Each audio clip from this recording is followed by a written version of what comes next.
नमस्कार विद्यार्थी मित्रांनो, मराठी नोकरी यूट्यूब चॅनलवर आपल्या सर्वांचं स्वागत आहे। आज आपण या व्हिडिओमध्ये वनरक्षक भरती सराव प्रश्नपत्रिका पाहणार आहोत।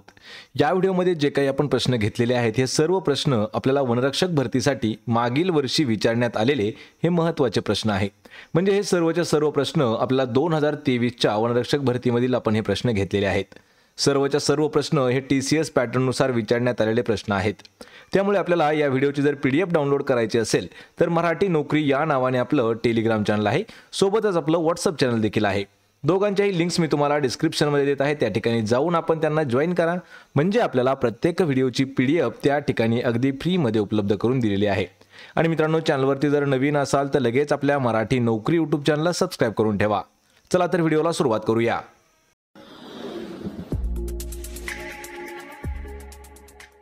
भागात नैऋत्य मान्सूनचा पहिला पाऊस पडतो। यामध्ये जेवढे काही आपण 20 प्रश्न घेतलेले आहेत ते सर्वचे सर्व प्रश्न 2023 च्या वनरक्षक भरतीमध्ये विचारण्यात आलेले आहेत आणि हे प्रश्न आपण पूर्णपणे स्पष्टीकरणासह घेत आहोत। तर या प्रश्नाचं योग्य उत्तर असणार आहे पहा पर्याय क्रमांक 1। तर कोकण हा जो प्रशासकीय विभाग आहे तर त्या प्रशासकीय विभागामध्ये नैऋत्य मान्सूनचा पहिला पाऊस जो आहे तो पडत असतो। महाराष्ट्रामध्ये अरबी समुद्रावरून येणाऱ्या नैऋत्य मान्सूनच्या शाखेपासून महाराष्ट्र राज्याला पाऊस मिळतो। ही जी शाखा आहे ही कोकणातून प्रवेश करून संपूर्ण महाराष्ट्रात जुलै मान्सूनने व्यापून टाकते। जुलैपर्यंत लक्षात ठेवायचे, म्हणजे कोकण हा जो प्रशासकीय विभाग आहे त्यामध्ये नैऋत्य मान्सूनचा पहिला पाऊस पडत असतो। पर्याय क्रमांक 1 आपलं या प्रश्नाचं उत्तर होईल। यानंतरचा प्रश्न आहे, महाराष्ट्र राज्याच्या वायव्य सीमेला खालीलपैकी कोणते राज्य लागून आहे? कोणती सीमा विचारला आहे आपल्याला? वायव्य सीमा सीमा म्हणू शकतो किंवा आपण एक प्रकारे त्याला दिशा देखील म्हणू शकतो। तर महाराष्ट्र राज्याची वायव्य सीमा याला राज्य जे लागून आहे ते आहे ऑप्शन क्रमांक 3 तर गुजरात हे राज्य। लक्षात ठेवा मित्रांनो, महाराष्ट्र हे भारताच्या पश्चिम भागातले एक महत्त्वाचं राज्य आहे। क्षेत्रफळाच्या दृष्टीने महाराष्ट्र हे भारतातील 3ऱ्या क्रमांकाचं मोठं राज्य आहे, तर लोकसंख्येच्या बाबतीमध्ये दुसरं मोठं राज्य आहे। लक्षात ठेवा, क्षेत्रफळ जर विचारलं तर क्षेत्रफळाच्या बाबतीमध्ये 3रं आहे आणि जर आपल्याला लोकसंख्येच्या बाबतीत जर विचारलं तर लोकसंख्येच्या बाबतीत 2ऱ्या क्रमांकाचं मोठं राज्य आहे महाराष्ट्र। तर महाराष्ट्र राज्याच्या उत्तरेला मध्य प्रदेश आहे, पूर्वेला छत्तीसगड आहे, आग्नेय दिशेला तेलंगणा आहे, दक्षिणेला कर्नाटक आहे, वायव्य दिशेला गुजरात आहे, तर नैऋत्य दिशेला गोवा आहे राज्य आहे। या ठिकाणी महाराष्ट्र जेवढा काही आपला परिसर आहे किंवा महाराष्ट्र जो राज्य आहे तर त्याच्या उत्तरेला पहा कोणता आहे? मध्य प्रदेश, पूर्वेला आहे छत्तीसगड, आग्नेय दिशेला आहे तेलंगणा, दक्षिणेला आहे कर्नाटक, वायव्येला आहे गुजरात आणि नैऋत्य दिशेला आहे गोवा। हे आपल्याला माहित असणं गरजेचं आहे। पर्याय क्रमांक 3 आपलं उत्तर होईल। यानंतरचा प्रश्न आहे, ताडोबा, मेळघाट, पेंच आणि सह्याद्री ही महाराष्ट्रातील डॅश नावे आहेत। म्हणजे या ठिकाणी ताडोबा दिला आहे, मेळघाट दिला आहे, पेंच दिला आहे आणि सह्याद्री दिला आहे। तर ही आपल्या राज्यातील खालीलपैकी कशाची नावे आहेत? उत्तर आहे याचं पर्याय क्रमांक 4 तर व्याघ्र प्रकल्पांची ही नावे आहेत। लक्षात ठेवा, यामध्ये ताडोबा आहे, मेळघाट आहे, पेंच आहे आणि सह्याद्री आहे। तर हे महाराष्ट्रातील व्याघ्र प्रकल्प आहेत। यामध्ये महाराष्ट्रात बोर, मेळघाट, पेंच, नवेगाव नागझिरा, सह्याद्री, ताडोबा अंधारी असे 6 व्याघ्र प्रकल्प आहेत पहा आपल्या महाराष्ट्र राज्यामध्ये। व्याघ्र प्रकल्पाची सुरुवात जी आहे ही 1 एप्रिल 1973 रोजी करण्यात आली होती। वाघाच्या संवर्धनाला चालना देण्यासाठी हा जो प्रकल्प आहे व्याघ्र प्रकल्प हा सुरू करण्यात आलेला प्रकल्प होता। पर्याय क्रमांक 4 आपलं या प्रश्नाचं योग्य उत्तर होईल। तर पहा यानंतरचा प्रश्न आहे, स्वातंत्र्याच्या मूलभूत हक्काअंतर्गतच्या तरतुदींमध्ये खालीलपैकी काय समाविष्ट नाही? म्हणजे खालीलपैकी कोणता घटक हा समाविष्ट केलेला नाही? यामध्ये 4 घटक महत्त्वाचे दिलेले आहेत। तर यामध्ये पहा सर्वात पहिला जो घटक आहे, सर्व प्रकारच्या प्रकरणांमध्ये अटक आणि स्थानबद्धता यापासून संरक्षण ही जी तरतूद आहे ना तर ही समाविष्ट करण्यात आलेली नाही। समाविष्ट करण्यात आलेल्या तरतुदी पहा, जीवित व व्यक्तिगत स्वातंत्र्य यांचं संरक्षण, अपराधांबद्दलच्या दोष सिद्धी संदर्भामध्ये संरक्षण, भाषण आणि अभिव्यक्ती स्वातंत्र्याच्या हक्काचे संरक्षण, ह्या ज्या 3 गोष्टी आहेत तर ह्या समाविष्ट करण्यात आलेल्या आहेत। पण सर्व प्रकारच्या प्रकरणांमध्ये अटक आणि स्थानबद्धता यापासून संरक्षण ही जी गोष्ट आहे ही समाविष्ट करण्यात आलेली नाही। म्हणजेच पर्याय क्रमांक 1 आपलं या प्रश्नाचं उत्तर होईल। तर याविषयी काय आपण महत्त्वाचे पॉइंट जाणून घेऊया। मूलभूत हक्क म्हणजे काय? सर्वात महत्त्वाचा पॉइंट आहे। तर नागरिकांच्या सर्वांगीण विकासासाठी असणारी आवश्यक मूलभूत स्वातंत्र्य त्याला म्हटलं जातं पहा मूलभूत हक्क। तर भारतीय संविधानाच्या भाग 3 आणि कलम 12 ते 35 याच्या दरम्यान 6 मूलभूत अधिकारांचा समावेश करण्यात आलेला आहे। सरदार वल्लभभाई पटेल यांना भारतात मूलभूत हक्काचे जनक म्हणून ओळखले जाते।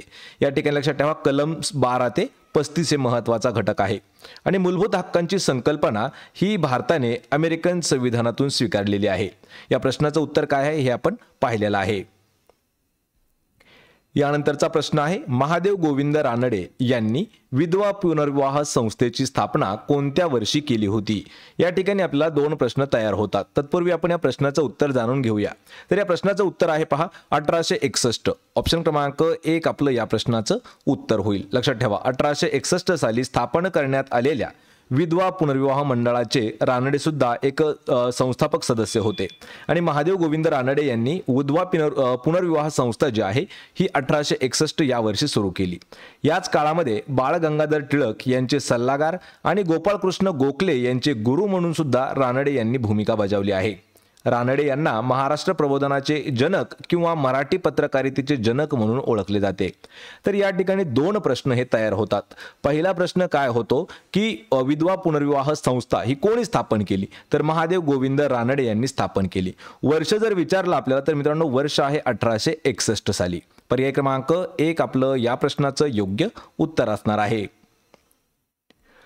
यानंतरचा प्रश्न आहे भारतीय संविधानाचा कोणता अनुच्छेद महाराष्ट्राच्या राज्यपालांच्या कार्यकाळासंबंधित आहे। पहा काय विचारलंय की संविधानाचा कोणता असा अनुच्छेद आहे, तर या प्रश्नाचं योग्य उत्तर आहे पहा ऑप्शन क्रमांक 4 तर अनुच्छेद 156। लक्षात ठेवा मित्रांनो अनुच्छेद 156 जो आहे तर हा अनुच्छेद महाराष्ट्राचे जे काही राज्यपाल आहेत त्यांच्या कार्यकाळासंबंधीची काही माहिती देतो। यामध्ये पहा राज्यपाल हे राज्याच्या कार्यकारी मंडळाचा एक महत्त्वाचा भाग असतात। यामध्ये कलम 153 जे आहे हे प्रत्येक राज्यासाठी एक राज्यपाल असावा असं त्यामध्ये सांगितलेलं आहे। कलम 154 मध्ये काय सांगितलेलं आहे तर राज्याचा कार्यकारी अधिकार हा राज्यपालाकडे असतो। कलम 155 जे आहे यामध्ये राष्ट्रपतींद्वारे त्यांची नियुक्ती केली जाते।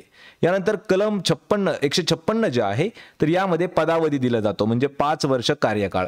कलम 157 जे आहे यामध्ये त्याची पात्रता असते। कलम 158 मध्ये पदाच्या शर्ती दिलेल्या असतात आणि कलम 159 मध्ये शपथ दिलेली असते आणि शपथ कोण देतं तर मुख्य न्यायाधीश शपथ देत असतात। तर या ठिकाणी अनुच्छेद 156 जो आहे तर तो 5 वर्षाचा कालावधी सांगत असतो। पर्याय क्रमांक 4 आपलं या प्रश्नाचं योग्य उत्तर होईल।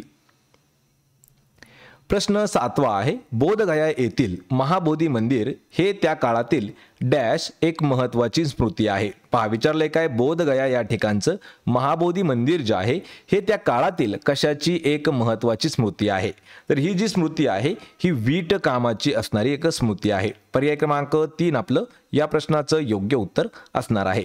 याविषयी काही महत्त्वाचे पॉइंट्स आहेत मित्रांनो आणि हे सर्वच्या सर्व प्रश्न लक्षात ठेवा आपल्याला TCS पॅटर्न मध्येच विचारण्यात आलेले आहेत। तर याचे काही महत्त्वाचे पॉइंट पहा तर बोधगया येथील महाबोधी मंदिर हे त्या काळातील वीट कामाची एक महत्त्वाची स्मृती आहे। बोधगया, कुशीनगर, लुंबिनी व सारनाथ ही बौद्ध धर्माची 4 सर्वात महत्त्वाची असणारे पवित्र स्थान आहेत। महाबोधी विहार हे बिहार राज्यातील बोधगयामधील एक महाबौद्ध विहार आहे। याला जागतिक वारसा म्हणून देखील मान्यता मिळालेली आहे। या प्रश्नाचं उत्तर काय होईल पहा पर्याय क्रमांक 3। यानंतरचा प्रश्न आहे भारताच्या स्वातंत्र्य लढ्यात कोल्हापूर संस्थानाचे भारतीय संघ राज्यामध्ये विलीनीकरण करण्याच्या आंदोलनाचे नेतृत्व करणारे आघाडीचे नेते खालीलपैकी कोण होते। प्रश्न थोडासा मोठा आहे पण हा आपल्याला स्टेट बोर्डच्या पुस्तकामध्ये इझिली याचं उत्तर मिळून जाईल। पहा भारताच्या स्वातंत्र्य लढ्यात कोल्हापूर संस्थानाचे भारतीय संघ राज्यामध्ये विलीनीकरण करण्याचं जे आंदोलन होतं तर त्या आंदोलनाचे नेतृत्व करणारा आघाडीचा नेता कोण होता आणि तो जो नेता आहे मित्रांनो हा महत्त्वाचा नेता आहे आणि त्यांचं नाव आहे पर्याय क्रमांक 2 तर माधवराव बागल किंवा माधवराव बागुल देखील काही ठिकाणी विचारण्यात आलेला आहे किंवा सांगण्यात आलेला आहे।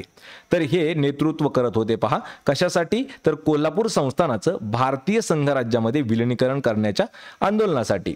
या ठिकाणी महत्त्वाचे आपल्याला काही पॉइंट्स पहा तर माधवराव बागल यांनी कोल्हापूरमध्ये प्रजा परिषदेची स्थापना देखील केली आहे। शेतकऱ्यांच्या प्रश्नासाठी प्रचंड मोठा शेतकऱ्यांचा मोर्चा त्यांनी काढला होता। माधवराव बागल यांनी 1939 मध्ये कोल्हापूर प्रजा परिषदेची स्थापना केली। यामध्ये त्यांना रत्नप्पा कुंभार यांची देखील साथ मिळाली होती आणि भारताच्या स्वातंत्र्य लढ्यामध्ये कोल्हापूर संस्थानाचे भारतीय संघराज्यात विलीनीकरण करण्याचं जे आंदोलन होतं तर त्याचं नेतृत्व करणारे जे नेते होते ते होते माधवराव बागल। ऑप्शन क्रमांक 2 आपलं या प्रश्नाचं योग्य उत्तर होईल। यानंतरचा प्रश्न आहे, हिंदी महासागर क्षेत्रातील सागरी सुरक्षा मजबूत करण्यासाठी भारत सरकारने कोणत्या देशाला 2 जहाजे भेट दिलेली आहेत?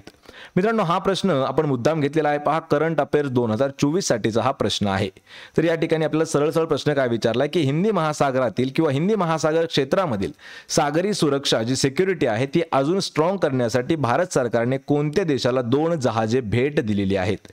आणि तो जो देश आहे तो आहे ऑप्शन क्रमांक 3 तर मोझांबिक या देशाला भारत सरकारने 8 नोव्हेंबर 2024 रोजी मोझांबिक सरकारला 2 water jet propelled fast interceptor craft भेट दिलेले आहेत। त्यांना आपण सरळ म्हणतो पहा जहाज भेट दिलेले आहेत। पर्याय क्रमांक 3 आपलं या प्रश्नाचं योग्य उत्तर होईल। यानंतरचा प्रश्न आहे, जनरल डायरने जालियनवाला बाग हत्याकांड केव्हा घडवून आणला होता? मित्रांनो, TCS जे आहेत याच्यावरती आपल्याला जवळपास 6 ते 8 वेळा प्रश्न आतापर्यंत विचारून झालेला आहे। तर जनरल डायरने जालियनवाला बाग हत्याकांड कधी घडवून आणला होता? तर याची तारीख आहे 13 एप्रिल 1919। ऑप्शन क्रमांक 4 तर 13 एप्रिल 1919 या दिवशी जनरल डायरने जो जालियनवाला बाग आहे तो हत्याकांड घडवून आणला होता। 13 एप्रिल 1919 रोजी अमृतसरमधील जालियनवाला बाग या ठिकाणी शांततेने आंदोलन करण्यासाठी एकत्र जमलेल्या भारतीयांवर ब्रिटिश अधिकारी जो होता जनरल डायर यांनी गोळीबार केला होता आणि या गोळीबारामध्ये शेकडो भारतीयांना आपला जीव देखील गमवावा लागला होता। आपल्याला यावरती असा प्रश्न विचारला जातो की जालियनवाला बाग हत्याकांड कोणी घडवून आणला? तर तो घडवून आणला होता पहा जनरल डायरने। आणि कोणत्या वर्षी घडवून आणला? तर वर्ष आहे 1919। जर आपला तारीख विचारली तर 13 एप्रिल 1919 ला। ऑप्शन क्रमांक 4 आपलं या प्रश्नाचं उत्तर होईल। प्रश्न क्रमांक 11 आहे, गोव्यातील मुख्य खाणकाम उद्योग खालीलपैकी कोणता आहे? कशातील आपल्याला विचारले? गोवा राज्यातील मुख्य खाणकाम जो उद्योग आहे तर तो कोणता आहे? तर या प्रश्नाचं योग्य उत्तर आहे पहा पर्याय क्रमांक 4 लोह धातूक उद्योग जो आहे हा गोव्यातील मुख्य खाणकाम उद्योग म्हणून ओळखला जातो। यामध्ये पहा गोव्यातील मुख्य खाणकाम उद्योग जो आहे तो लोह धातूक उद्योग आहे आणि गोवा हे लोह खनिजाचे भारतातील अग्रगण्य राज्य उत्पादनांपैकी एक राज्य आहे जे सर्वात फायदेशीर व्यवसायांपैकी एक खाणकाम क्षेत्र सक्षम करते। लोखंड, मॅंगनीज यासारख्या खनिजांची जी निर्यात आहे आणि निर्यात करणारे जे राज्य आहे ते आघाडीवरचं राज्य आहे पहा गोवा। म्हणजेच पर्याय क्रमांक 4 आपलं या प्रश्नाचं योग्य उत्तर होईल। यानंतरचा प्रश्न आहे, मराठा साम्राज्याने कोणत्या काळात मुघलांकडून माळवा आणि गुजरात ताब्यात घेतला होता? या ठिकाणी पहा माळवा हा शब्द खूप महत्त्वाचा आहे मित्रांनो। बाय चान्स आपल्याकडून प्रिंट मिस्टेक जर झाली असेल तर हा प्रश्न थोडासा समजावून घ्यायचा आहे कारण पुस्तकामध्ये जशाच तसा हा प्रश्न विचारण्यात आलेला आहे। मराठा साम्राज्याने कोणत्या काळामध्ये मुघलांकडून माळवा आणि गुजरात हे ताब्यात घेतलं होतं? तर तो काळ आहे पहा ऑप्शन क्रमांक 4 तर 1720च्या दशकामध्ये बाजीराव पहिला याने भाऊ चिमाजी अप्पा यांच्या नेतृत्वाखाली मल्हारराव होळकर आणि राणोजी शिंदे सोबतच उदाजी पवार यांना माळव्यात पाठवलं होतं आणि माळवा आणि गुजरात हे मराठा साम्राज्याला जोडलं गेलं। दशक कोणतं आहे? 1720चं दशक। पर्याय क्रमांक 4 आपलं या प्रश्नाचं उत्तर होईल। यानंतरचा प्रश्न आहे, उत्तर दक्षिण महामार्ग corridor north south highway corridor Srinagar आणि डॅशला जोडतो। पहा म्हणजे काय विचारलं आपल्याला, श्रीनगर ते कोणतं ठिकाण आहे की ज्यांना उत्तर दक्षिण महामार्ग कॉरिडॉर जो आहे तो जोडण्याचं काम करतो? तर या प्रश्नाचं उत्तर आहे पर्याय क्रमांक 1 तर श्रीनगर ते कन्याकुमारी। तर कोणता कॉरिडॉर आहे? उत्तर दक्षिण महामार्ग कॉरिडॉर। उत्तर दक्षिण कॉरिडॉर जो आहे हा भारतीय राष्ट्रीय राजमार्ग प्राधिकरणाने हाती घेतलेल्या राष्ट्रीय राजमार्ग विकास परियोजनेचा दुसरा टप्पा होता आणि हा सध्या भारतातील सगळ्यात मोठा रस्ते बांधणीचा प्रकल्प आहे। यामध्ये उत्तर दक्षिण महामार्ग कॉरिडॉर जो आहे तो श्रीनगर आणि कन्याकुमारीला जोडण्याचं काम करतो। पर्याय क्रमांक 1 आपलं या प्रश्नाचं उत्तर होईल। यानंतरचा प्रश्न आहे, महाराष्ट्रातील खालीलपैकी कोणता जिल्हा केळी उत्पादनामध्ये पहिल्या क्रमांकावरती आहे? आपल्या राज्यातील विचारला आहे। महाराष्ट्रातील कोणता जिल्हा आहे जो केळी उत्पादनामध्ये सर्वात अग्रेसर असणारा जिल्हा आहे? या प्रश्नाचं उत्तर आहे पहा पर्याय क्रमांक 4, तर जळगाव हा जो जिल्हा आहे हा केळीच्या उत्पादनामध्ये आपल्या राज्यातील पहिल्या क्रमांकाचा जिल्हा आहे। याच्यावरती आतापर्यंत आपल्याला मित्रांनो TCS ने 2 वेळा प्रश्न विचारलाय। पोलीस भरती जी आहे यामध्ये हा प्रश्न जवळपास 6 ते 8 वेळा विचारण्यात आलेला आहे आणि पोलीस भरतीमध्ये झाल्याच्या नंतर झेडपी मध्ये सुद्धा आपल्याला हा प्रश्न 2 वेळा पाहायला मिळालेला आहे। पर्याय क्रमांक 4 आपलं या प्रश्नाचं उत्तर होईल। यानंतरचा प्रश्न आहे राष्ट्रीय अनुसूचित जमाती आयोगानुसार भारतातील खालीलपैकी कोणत्या राज्यात सर्वाधिक संख्येने जमाती राहतात? काय विचारलंय? राष्ट्रीय अनुसूचित जमाती आयोगानुसार भारतातील असं कोणतं राज्य आहे की त्या राज्यामध्ये सर्वाधिक संख्येने जमाती लोक राहतात? तर या प्रश्नाचं योग्य उत्तर आहे पर्याय क्रमांक 3, तर ओडिसा या राज्यामध्ये। लक्षात ठेवा मित्रांनो, हा प्रश्न थोडासा महत्त्वाचा आहे। तर राष्ट्रीय अनुसूचित जमाती आयोगानुसार भारतातील ओडिसा राज्यामध्ये सर्वाधिक संख्येने जमाती राहतात। अनुसूचित जाती आणि अनुसूचित जमाती हे अधिकृतपणे लोकांचे आणि भारतातील सर्वात वंचित सामाजिक आर्थिक गटांमध्ये नियुक्त केलेले गट आहेत आणि हे जे आहेत हे सर्वात जास्त कोणत्या ठिकाणी आहेत? तर ओडिसा या ठिकाणी। पर्याय क्रमांक 3 आपलं या प्रश्नाचं उत्तर होईल। यानंतरचा प्रश्न आहे भारतीय संविधानाच्या कोणत्या अनुच्छेदात असे नमूद केले आहे की संसदेकडे प्रत्येक वित्तीय वर्षाबाबतचे अंदाजित जमा व खर्चाचे विवरणपत्र सादर करणे अनिवार्य आहे? लक्षात ठेवा या ठिकाणी वारी झालेला आहे पण तो शब्द जो आहे तो अनिवार्य आहे। प्रिंट मिस्टेक आहे मित्रांनो, आपल्याला PDF मध्ये ही दूर करण्यात आलेली आहे। भारतीय संविधानाच्या कोणता असा अनुच्छेद आहे किंवा कोणत्या अनुच्छेदात असं सांगण्यात आलेलं आहे की संसदेकडे प्रत्येक वित्तीय वर्षाबाबतचं अंदाजित जमा व खर्चाचे विवरणपत्र सादर करणे अनिवार्य असतं आणि ते जे आहे अनुच्छेद 112 हे आपलं योग्य उत्तर असणार आहे। लक्षात ठेवा भारतीय संविधानाच्या अनुच्छेद 112च्या अनुच्छेदामध्ये असं नमूद केलेलं आहे किंवा असं सांगण्यात आलेलं आहे की संसदेकडे प्रत्येक वित्तीय वर्षाबाबतचं अंदाजित जमा व खर्चाचं विवरणपत्र सादर करणं अनिवार्य असतं। राज्यघटनेचं जे कलम आहे 112 हे बजेटशी संबंधित असणारं कलम आहे। जो बजेट होतो वार्षिक बजेट तर त्याच्याशी संबंधित आहे कलम 112 आणि कलम 112च्या अंतर्गत सरकार हे दरवर्षी संसदेत वार्षिक वित्तीय विवरण सादर करत असते, ज्याला आपण काय म्हणतो तर त्याला आपण अर्थसंकल्प म्हणून ओळखतो। पर्याय क्रमांक 4 आपलं या प्रश्नाचं योग्य उत्तर असणार आहे। यानंतरचा प्रश्न आहे खालीलपैकी कोणता भारताचा प्रमुख भूरूपिक विभाग नाही? काय विचारले? भूरूपिक विभाग नाही, खालीलपैकी असा कोणता आहे? तर उत्तर आहे याचं पर्याय क्रमांक 1, तर दक्षिणेकडील जे पर्वत आहे मित्रांनो, दक्षिणेकडील पर्वत हा भारताचा प्रमुख भूरूपिक विभागामध्ये येत नाही। दक्कनचे पठार हे दक्षिण भारतातील एक मोठे पठार आहे। या पठाराचा बराचसा भाग जो आहे तो महाराष्ट्र राज्यामध्ये देखील आढळून येतो। नर्मदेच्या दक्षिणेला हा त्रिकोणी प्रदेश स्थित आहे। मेघालय पठार आणि त्याच्याशी संबंधित ईशान्येकडील डोंगरांचा समूह हा दक्कनच्या पठाराचा एक महत्त्वाचा भाग आहे। पूर्व घाट व पश्चिम घाट या दक्कनच्या पठाराच्या सीमा आहेत आणि या प्रश्नाचं उत्तर काय होईल? तर पर्याय क्रमांक 1 आपलं उत्तर होईल। प्रश्न क्रमांक 18 आहे 1973 मध्ये भारतातील वाघांची संख्या वाचवण्यासाठी खालीलपैकी कोणता प्रकल्प सुरू करण्यात आलेला होता? मित्रांनो हा प्रश्न आपल्याला जशाच तसा 2019 ला जी वनरक्षक भरती झाली आहे त्यामध्ये विचारण्यात आलेला प्रश्न होता। 1973 या वर्षी भारतातील वाघांची संख्या वाचवण्यासाठी खालीलपैकी कोणता प्रकल्प सुरू करण्यात आला होता आणि त्या प्रकल्पाचं नाव आहे पहा ऑप्शन क्रमांक 1, तर व्याघ्र प्रकल्प सुरू करण्यात आला होता।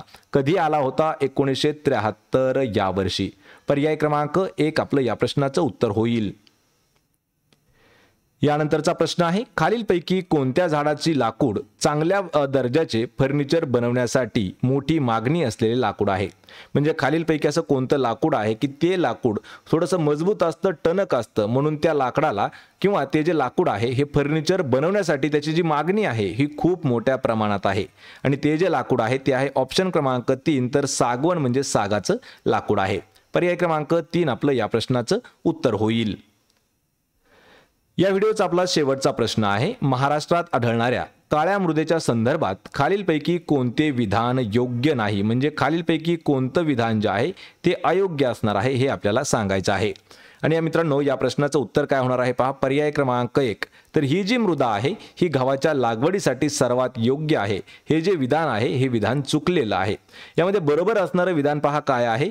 काळ्या मृदेमध्ये चुना, लोह, मॅग्नेशिया, ॲल्युमिना हे भरपूर प्रमाणामध्ये असतं आणि त्यासोबतच पोटॅश देखील त्या मातीमध्ये जास्त असतं. काळ्या मृदेमध्ये फॉस्फरस, नायट्रोजन आणि सेंद्रिय पदार्थाची कमतरता भासते. काळी मृदा सामान्यतः चिकन मातीयुक्त, खोल आणि अपारी असते. म्हणजेच पर्याय क्रमांक 1 आपलं या प्रश्नाचं योग्य उत्तर असणार आहे. मित्रांनो, याचे काही महत्त्वाचे पॉईंट्स आहेत, तर पॉईंट्समध्ये पहा. काळ्या मृदेला रेगूर मृदा देखील म्हटलं जातं आणि ही मृदा प्रामुख्याने दक्कनच्या पठारावरती आढळते. या मृदेची निर्मिती बेसॉल्ट खडकाच्या विदारण प्रक्रियेतून तयार झालेली असून काळ्या मृदेमध्ये पाणी आणि ओलावा धरून ठेवण्याची क्षमता ही जास्त प्रमाणात असते. काळी मृदा सामान्यतः चिकन मातीयुक्त, खोल आणि अपारी असते. काळ्या मृदेमध्ये फॉस्फरस, नायट्रोजन आणि सेंद्रिय पदार्थांची कमतरता भासते. या प्रश्नाचं उत्तर काय आहे? ऑप्शन क्रमांक 1 आपलं या प्रश्नाचं उत्तर होतं. तर मित्रांनो, हे होते पहा महत्त्वाचे 20 प्रश्न जे आपण पूर्ण संदर्भ आणि स्पष्टीकरणासह घेतलेले आहेत. हे सर्वचे सर्व प्रश्न आपल्याला 2023च्या वनरक्षक भरतीमध्ये विचारण्यात आले होते. यामधील असे 4 ते 5 प्रश्न आहेत की जे आपल्याला करंट अफेअर्स 2024 वरती घेण्यात आलेले आहेत. व्हिडिओ जर आवडला तर व्हिडिओला आपल्या लाईक करा, चॅनलला आपल्या सबस्क्राईब करा आणि आपल्या मराठी नोकरी यूट्यूब चॅनलला सबस्क्राईब करून ठेवा. मित्रांनो, व्हिडिओ आपल्या मित्रांमध्ये खूप सारा शेअर करा म्हणजे आपल्याला पुढच्यांना देखील अशाच पद्धतीची थोडीशी मदत होत राहील. PDF जर डाउनलोड करायचे असेल तर मराठी नोकरी नावाने आपलं टेलिग्राम चॅनल आहे, त्याची लिंक मी तुम्हाला डिस्क्रिप्शनमध्ये दिली आहे. त्या ठिकाणी आपण त्याला जाऊन जॉईन करायचं आहे. म्हणजे प्रत्येक व्हिडिओची PDF आपल्याला फ्रीमध्ये उपलब्ध करून दिलेली आहे. आपण भेटूया पुढच्या एका अशाच नवीन व्हिडिओमध्ये. तोपर्यंत जय हिंद, जय महाराष्ट्र.